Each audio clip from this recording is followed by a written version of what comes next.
Hey, this is Wileen Benson, and you are on the Daily Gratitude Call, where we start every day in gratitude. Gratitude is the highest energy state that we can be in. It creates a frequency of positive vibration that attracts positive experiences into our lives.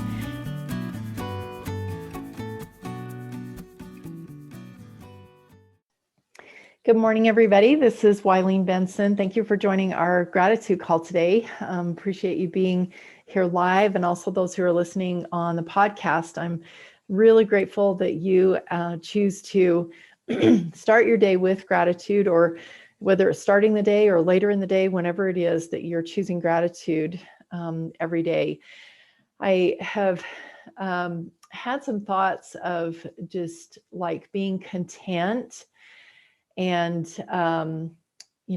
looking around and just like being grateful for the things that we do have.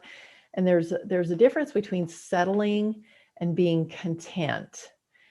And settling for something is almost like a victim state, like believing that that's all that we're worthy of or all that we can have. One of our gratitude call participants yesterday we have a group chat that we continue our conversations after the call some days. And we had one of our live participants. She's actually not on the call today, but has been quite regular on the call, shared something, and it was like a blind spot that she had. She couldn't really see where she was going wrong. It's like, how am I attracting this into my life? And it was all about like scarcity and just barely having enough, not even really having enough. It was like not even enough to be filled. Yesterday, our gratitude was on fulfilled or filled, or I can't remember, something about that. And that's kind of what triggered this conversation. So today, actually, several of the people that are on the call live today, as we were doing our rounds of gratitude, talked about acceptance. And I felt like that kind of took me back to that thought of contentment as well. And I was first going to do acceptance, but I think there's just a slightly different connotation with the word contentment, that I think will spark some new conversation. So, whether this feels like acceptance to you or contentment, or maybe as we do our 90-second private meditation, if your inspiration takes you to more of like a settling type, energy or whatever. I just think all of that is going to just make for some really great conversation. So I've got the timer set for 90 seconds. We're going to do a private silent meditation on gratitude for contentment, and we'll see what comes up. So 90-second private silent meditation, gratitude for contentment. Write down whatever comes to you. Begin.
Okay.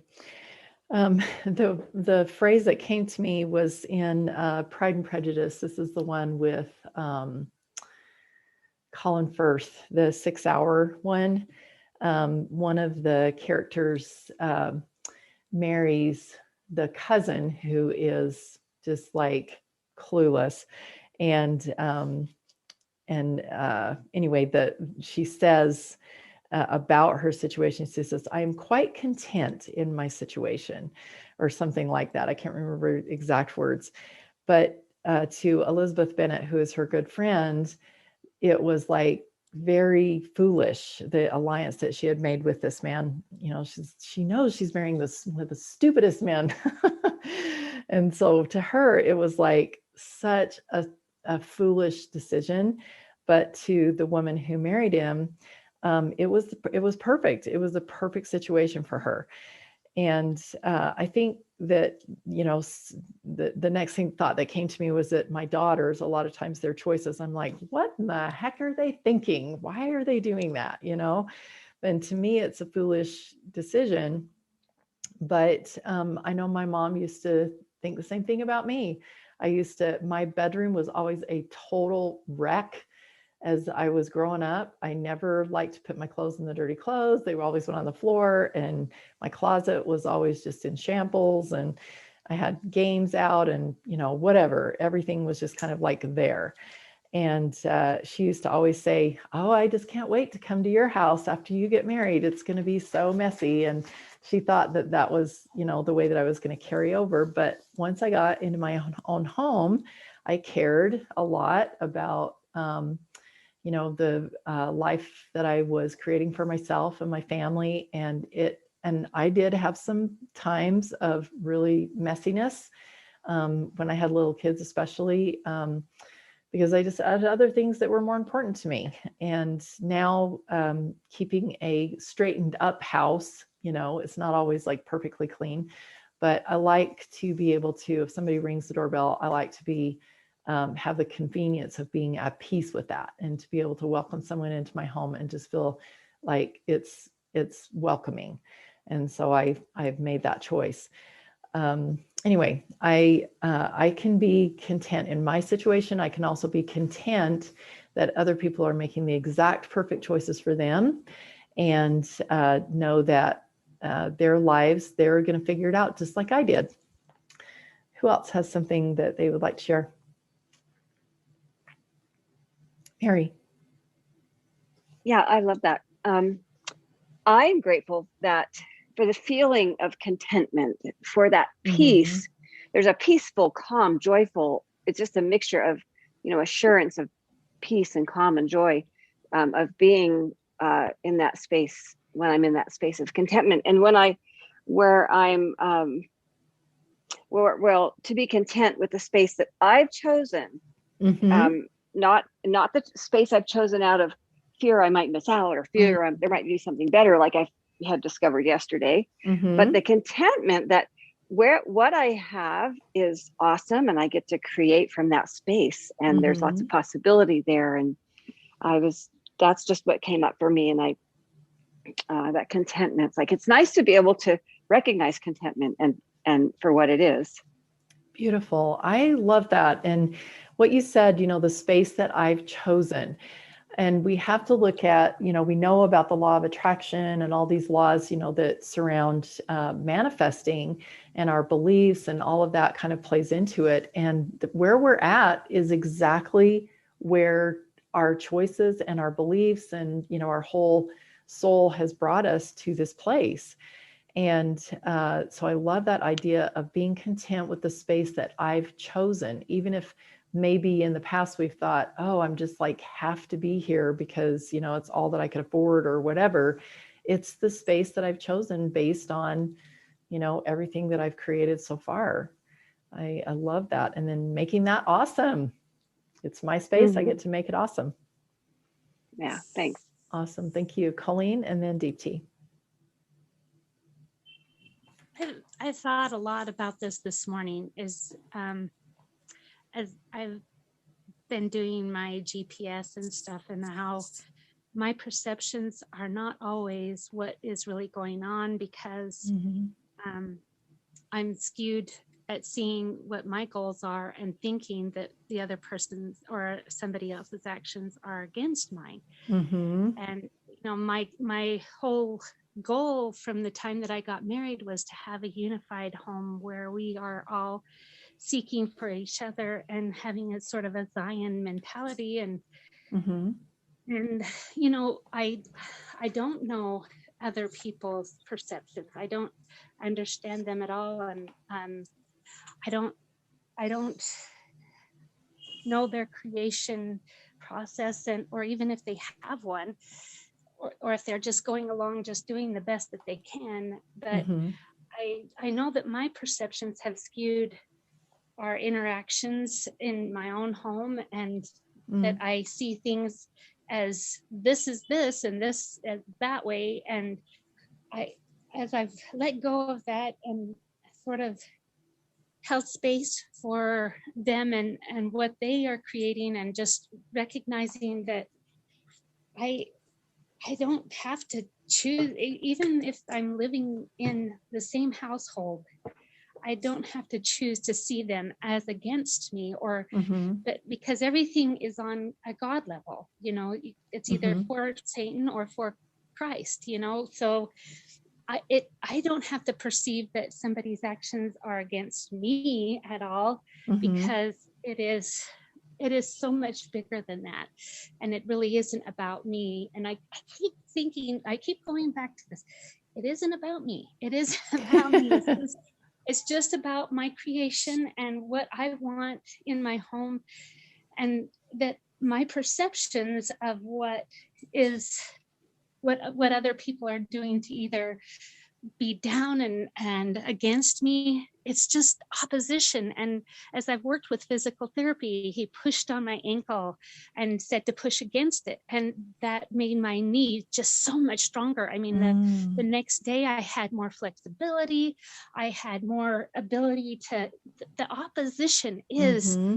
what jumpstarts us to really create in our hearts and in our homes and in our minds unity and love and compassion for other people, even if they aren't on the same path. And we just need to let that be, and that it's going to be okay, because God's working towards what you want too. That Yes. it is.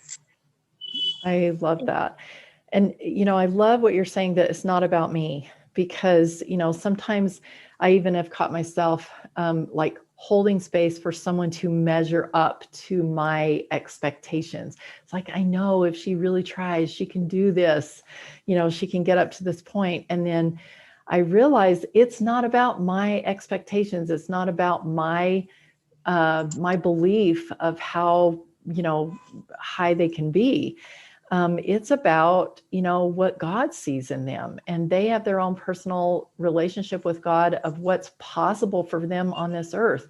Some people, because of their situation they were born in, or, just their own individual desires or whatever, have every one of us has a certain level that we can rise to while we're here.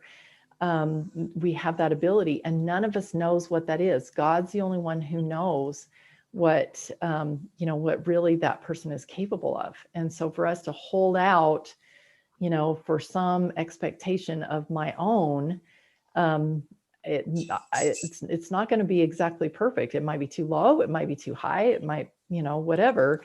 But to hold space for them to rise to the level of expectation that God has for them, that really kind of turns my own attention on myself. And it's like, okay, well, they've got their responsibility with God. I'm going to focus on my responsibility with God.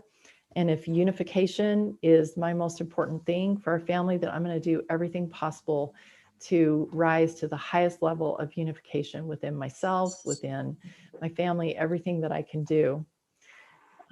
Beautiful. Such a great understanding to realize that others are not against us.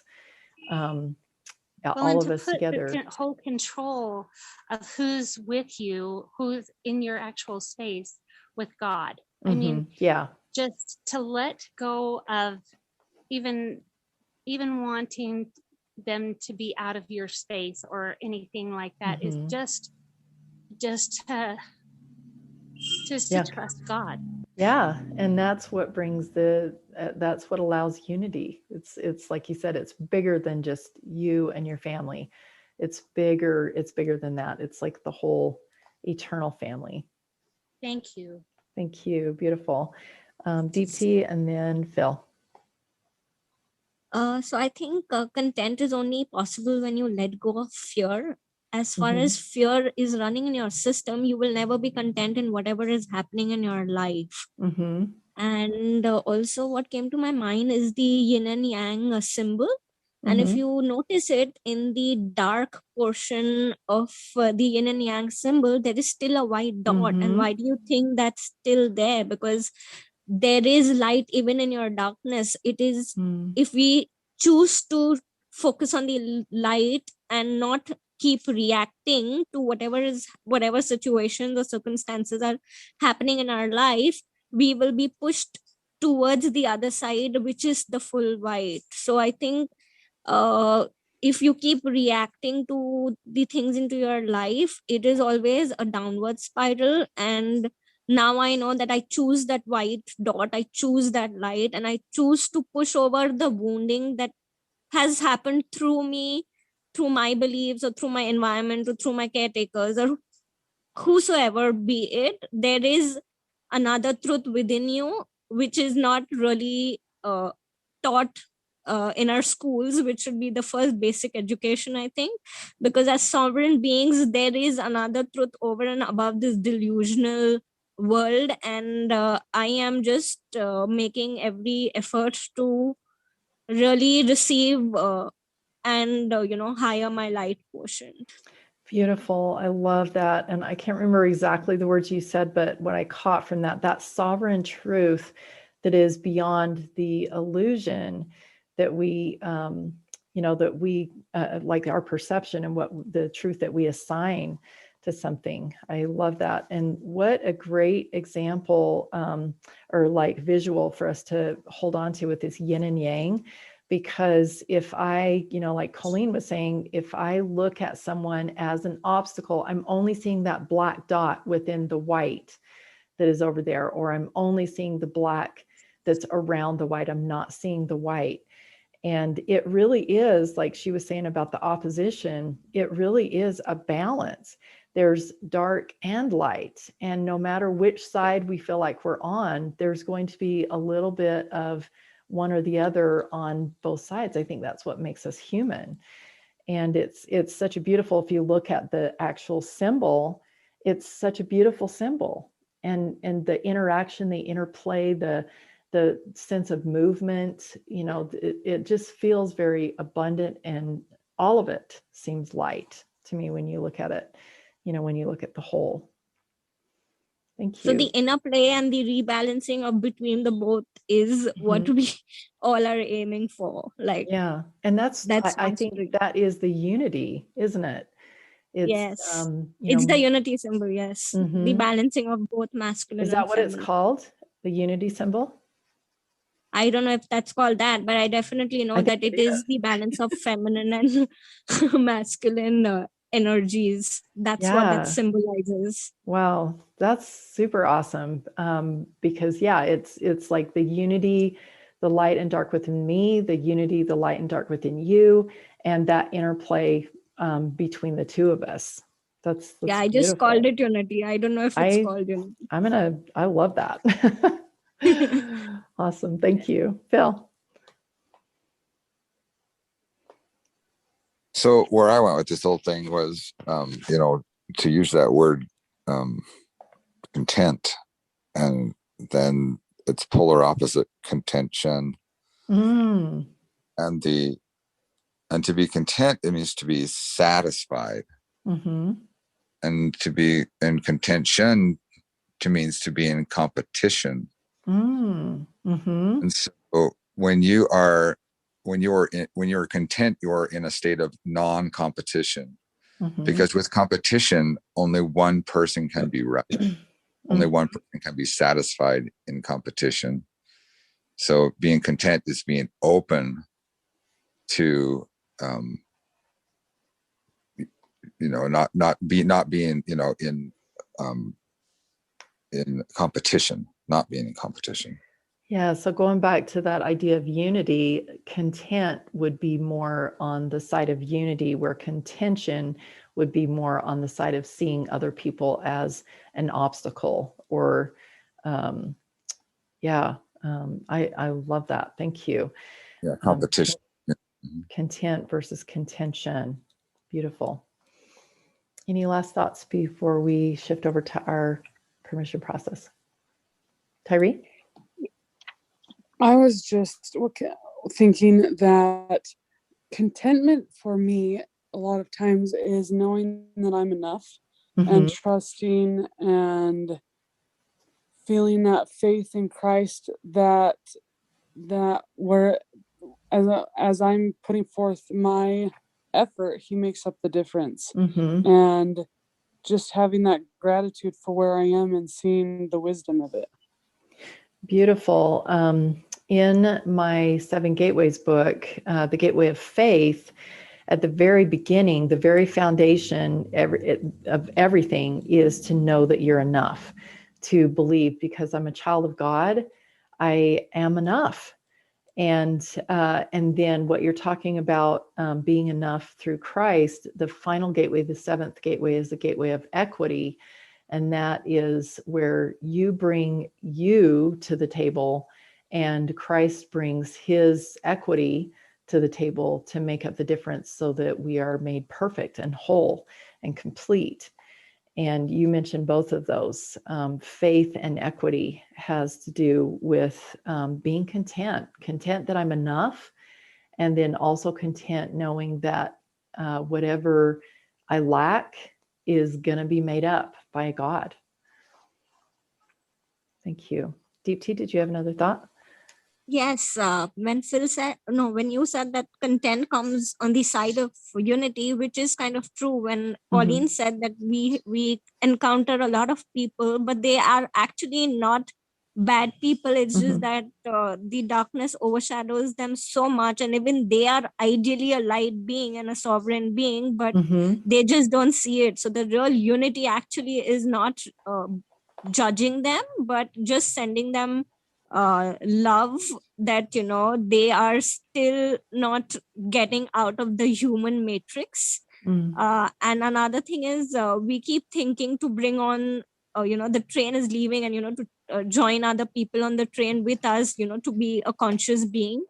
But it doesn't work that way, because they are so delusional in their own world that it really goes on deaf ears. So you have to kind of find your tribe where you are on the same page, and you can only effort to one level. To another thing, you just leave it up to God, because God is in the constant thing of awakening each one of us. But you have to pick up the phone and hear the call. Awesome. I love what you're saying, that I am one with them. Even every person on this earth, even the most depraved person on this earth, has light within them, because they're here. They're one of us, and light is what rules this world. God is light, and so if they're here, that means there's some light in them. And we are one with every single person who has ever lived on this planet, whoever will live on this planet, the ones who are here now. And but I also love what you're saying, that we can find our own tribe. Sometimes those people that are have their light has been diminished within them is within our own family. And so we do live with people sometimes that haven't really let their light grow within them. But we can definitely have this tribe, like coming here to the gratitude call every day, and other places that we can go to feel that light, to recharge our own light, to fuel our own light, so that we can remember that we are one with all of these people, and to continue to see them as God sees them. So I made this mandala wherein it's a very simple one, but I will post a picture later on the group. But it's just like my sacred work. So each circle has a meaning assigned to it, and the sacred work circle, I have put all human sticks, like people holding hands. That's going to be my sacred work. Oh, I can't wait to see that. Yes, post that in the Facebook group. Sure. Thank you. Breakthrough with Gratitude is the Facebook group that we're going to be that goes with this. All right, awesome. Rachel. This is just so beautiful. I was thinking the way we become into an alignment with ourselves, an alignment with each other, in like that straight line that you were talking about with God, and that triangle that collapses down into a line is we have to choose to become unified with ourselves and to step into that, step into our rightful place. And that is how we end up linking with each other, is when we choose to become unified with ourselves. And that is where you find contentment. Beautiful. It is. As long as we are living outside of ourselves, trying to be something or whatever, we're not in alignment, and there's not contentment there. There's always a little bit of like, I just feel off kind of thing. But if we choose to align ourselves with the highest that we are, which is God within, which is aligning with God, then the gratitude triad does collapse down. The other side, others, we begin to see them as one with us as well. And so that side collapses also. So even the other people don't have to choose to align with us or to align with God.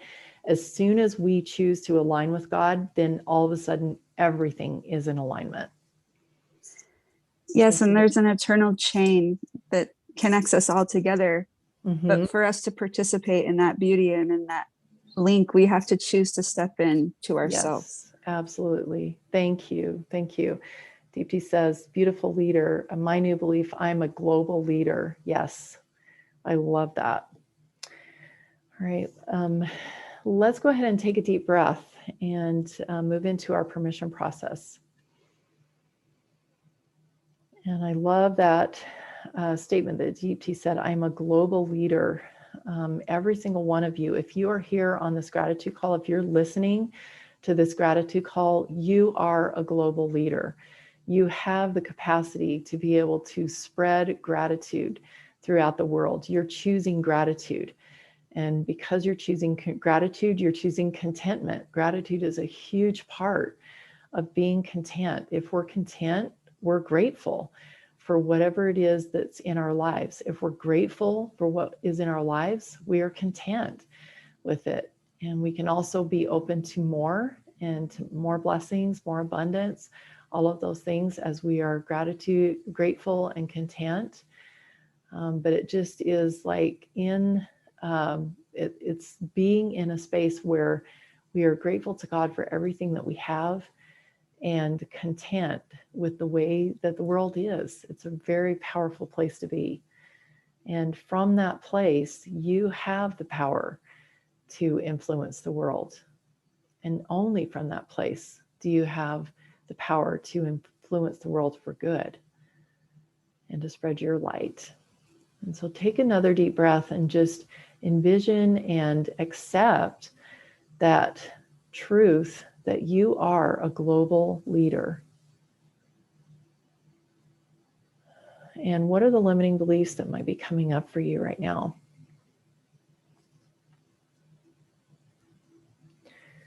And as you are getting clear with what those limiting beliefs are, also acknowledge the cost, examine the cost of what those limiting beliefs will do for your ability to be a global leader.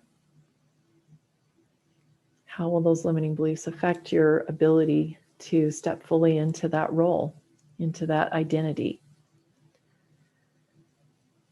And if you don't like what the cost of those limiting beliefs is bringing to you, then you can give yourself permission to choose something different. So if you're ready to give yourself permission to choose a different belief, say yes. Yes. Yes. Yes. Awesome. Yes. Awesome. And so what new beliefs, 2 or 3 new beliefs that will take the place of that old limiting belief will allow you to step fully into this new identity of being a global leader and being content with that. What are your new beliefs? And then find some evidence that those new beliefs are true. Maybe it hasn't been true to the extent of global leader in the past, but maybe you can find some truth about how these new beliefs were true as a mother or a father, or as a follower of Christ or a child of God.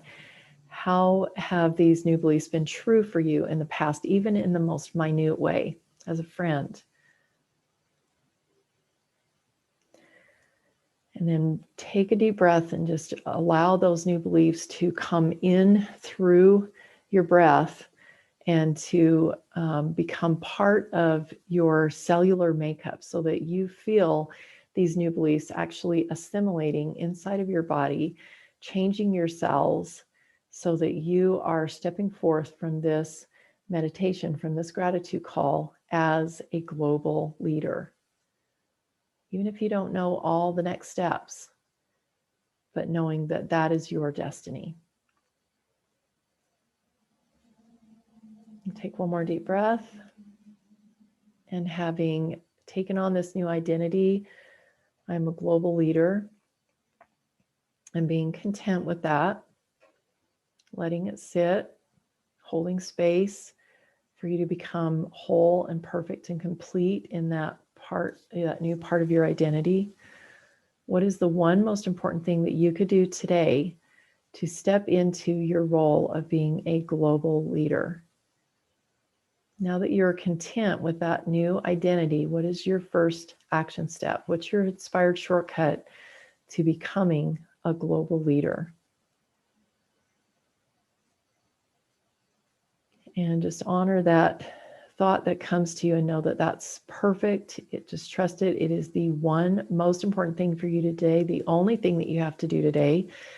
And it's not even very big. It's pretty simple. One step to take on that identity and to anchor in this path that you are destined to be on, of being a global leader. In a moment, I'm going to open it up for some shares. I see Deepti that you're unmuted, so we'll have you speak first. I do want to also invite anyone that's feeling like they need some extra support in this area to reach out to me on askwylene.com. All you have to do is just go there, and that will take you to my calendar, and you can schedule a 15-minute private mentoring session. Askwylene.com. I want to also say, just before Deepti and then Tyree shares, that I have been meditating a lot on this idea, not specifically those words of global leader, but a builder and a gatherer, and someone who has the power to bring people to that space where they can rise to their full potential, and to really be aligned with God. And so stay with this group if you see that is your path, because you're going to find all your answers right here. Deepti, and then Tyree, and then Mary.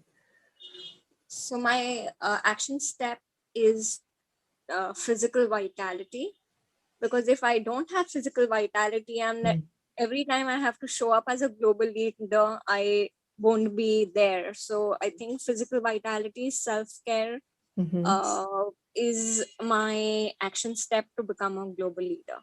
Beautiful. I love that. I'm choosing into that as well. Thank you. Tyree. So my limiting belief was that I haven't proven myself, so people won't pay me. And a couple of my new beliefs are God qualifies me because I am chosen, and I'm a powerful proponent of truth. I don't know if that's the right word, but that's what came in my head. And my shortcut is to post my new course. So that's scary. Okay, awesome. So we're going to watch for today. that. And you are welcome to share that in the Breakthrough with Gratitude group. Thank you. Okay, so we're going to be watching for it. Thanks, Tyree. Mary. That's exciting. I was, when my limiting belief was I have to be around certain people and I have to have it look a certain way. But when I was looking for this new place to live and deciding on it, I picked the smaller one, and it wasn't the bigger one. And so that doesn't it doesn't have to look that way. And so anyway, there's too much on my going through my mind about this, but I am a global leader, and I can do that from anywhere. Wherever I live, I am a global leader. I'm a leader who has a ripple effect throughout the globe. Beautiful. I love that. My thoughts went to Jesus Christ.